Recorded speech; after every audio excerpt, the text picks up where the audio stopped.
There are a ton of ways to record your gameplay. There's software like Shadowplay, Adrenaline, and OBS.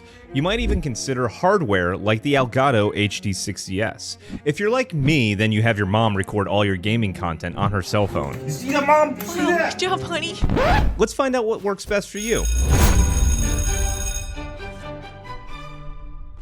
And welcome to the Rage Academy. If you're new here, the Rage Academy is your academic knowledge base for gaming-focused content creation. My name is Patrick, I'm a professional content creator, and I'm here to share the skills I've learned over my career to help you achieve your content goals. There's plenty of reasons you might want to record your gaming content. You could be like me, and you enjoy creating videos based around your gameplay. You could be the type that watches their gameplay and looks for ways to improve. You could be someone that uploads raw gaming clips online and complains about no one watching your content. Yeah, that's right. I know who you are. I'm talking to you right now. Today, my dear students, we'll be learning about some of the ways you can record your gaming content, whether you're on PC or console, and the concepts you'll have to understand in order to get the best results. When recording your gameplay, there's a few things to keep in mind. What bitrate am I going to record at? What naming structure should I give these files? And what does my storage situation look like? So first, what's bitrate? Bitrate defines the video data being transferred at any given moment in your recording. The bitrate will determine the audio and video fidelity of whatever you're recording. Each resolution has a minimum bitrate you should record at in order to achieve the maximum quality for that resolution. You'll usually see bitrate measured in either kilobits per second or megabits per second. They'll appear abbreviated as kbps or mbps respectively. The higher the bitrate, the better the audio-video quality. The trade-off is the files will increase in size. The lower the bitrate, the smaller the file size, but you'll have reduced audio and video quality. Here's a side-by-side comparison of a high bitrate recording and a low bitrate recording. Pretty noticeable, right? Here's a quick reference graphic for the minimum bitrate you should set for each video resolution at 30 frames per second. If you're serious about content creation, and I know you are, and you plan to use this footage for any sort of editing purposes, then I recommend recording your gameplay at the highest bitrate possible. Warning, these files will be massive, so I also recommend having a dedicated drive specifically for capturing your gameplay. Once you've recorded your content, I highly recommend renaming the files to something easily recognizable. My game recordings will usually follow the naming scheme of game_qualifier, like ranked match, casual match, character you're playing, if your mom cheered you on or not, underscore the date. This way, at a glance, I know what the file is. You don't have to follow my naming scheme, but I do recommend setting something up that makes sense to you. Okay. So we know what bitrate is, and we know how to name our files, so let's shift gears in this jalopy and talk about storage. If you're storing these clips at a lossless resolution, which I recommend for content creation, then they're gonna be massive. We're talking potentially a gig per minute of recorded footage. So how do we store all of this? Well, if you're on a budget, I'd recommend getting an external storage drive. They're cheap and work in a pinch, but I wouldn't recommend this for a long-term solution. Western Digital makes some huge external storage drives. I've had one for years and it refuses to die. Why won't you die? The only real issue is data protection. In the event you're too rough with your external drive or an accident happens, it will die along with your footage. Another solution is storing a massive multi-terabyte hard drive into your computer if you're savvy enough. This is great because it reduces the number of potential accidents that can occur. Unfortunately, the data still isn't backed up though, so in the event of a drive failure, you can lose all your content.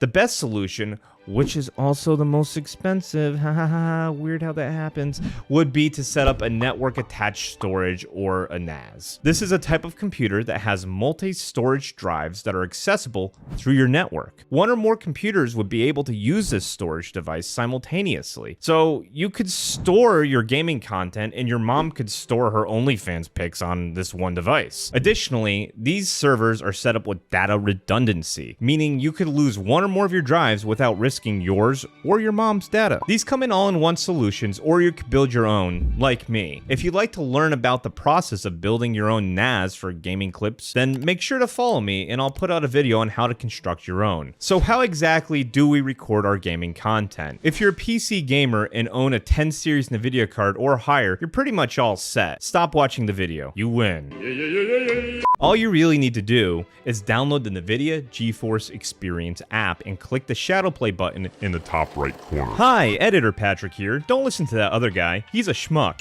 What you want to do is install the GeForce Experience app, then click the user icon on the top right. After that, click Account, followed by General. You'll see in-game overlay listed here. Enable that and launch the settings. Tell your mom I say hi. From here, set your file path for your raw game capture files. This folder should be inside that dedicated storage device we talked about earlier. I recommend creating your own gaming folder with subfolders inside of it for each game you plan on recording. It's best to stay organized for this process.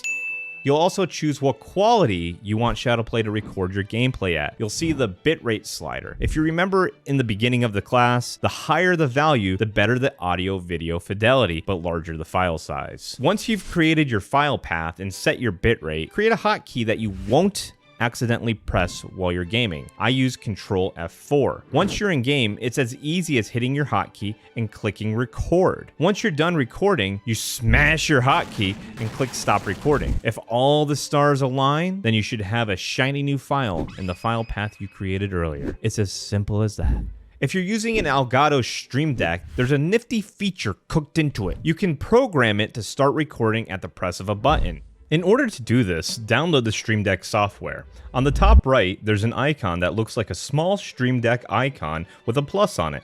Click on that. In the search area, type in Shadowplay and install this add-on. You can drag and drop the record button on your Stream Deck. Now you can record your gameplay at the press of a button. If you're using a Radeon graphics card, then you'll want to download the latest version of Radeon Adrenaline. Adrenaline is the Team Red version of Shadowplay, and it functions pretty similarly. Just create your file path, set your bitrate, and establish a recording hotkey.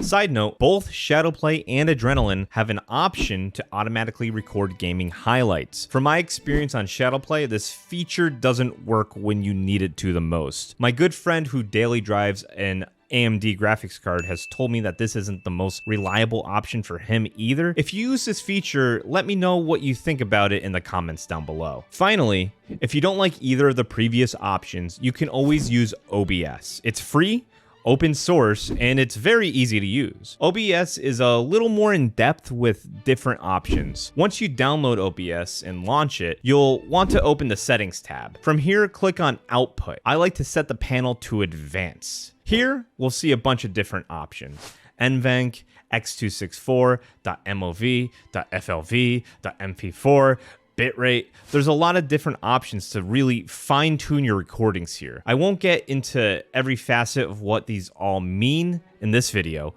but I plan on covering them more in depth in the future. For a quick start at 1080p, set your bitrate to 10,000 kilobits per second and hit apply. Don't forget to set the file path for your clips either. Whenever you want to record your gameplay, just click the record button near the streaming button on the right-hand side of the OBS interface. If you're on console, then you can purchase an external capture card like the Elgato HD60S or the Avermedia GC553. These act as a buffer between your console and your display. These will pass through to your monitor and record to a computer with an advertised low latency. You can use this on PC as well if your graphics card isn't up to snuff for recordings. You could also use this if you're live streaming and you want to record simultaneously without it affecting your PC's performance. And speaking of live streaming, you can find me on Twitch every Sunday and Wednesday at 7 p.m. just in case you were wondering, because I know you're thinking about it and you're totally going to leave a comment asking about it, but I thought, hey, why not just save everybody some time and just tell you about it right here, so, you know, come hang out. With either of these devices, it should be as simple as plugging in the piece of hardware, setting up the I/O, navigating over to the manufacturer's website, and downloading the latest software. Warning. I've seen people on Reddit complain a lot about the issues they've had with the Elgato HD60S. I can't attest if this is user error or the products are faulty. I can tell you from personal experience that I've had Elgato products die, then get RMA'd, only to receive another broken product. So make of that what you will. If you'd like me to do a product comparison review on the Elgato HD6CS or the Avermedia GC553, let me know down below in the comments. And that's the bell. I hope you enjoyed this video. If you'd like to see more original content like this, please consider liking this video and subscribing. If you have any questions relating to today's subject, make sure to leave a comment or find me on Twitch or Twitter. As always, thank you for watching, and I hope you learned something. Class dismissed.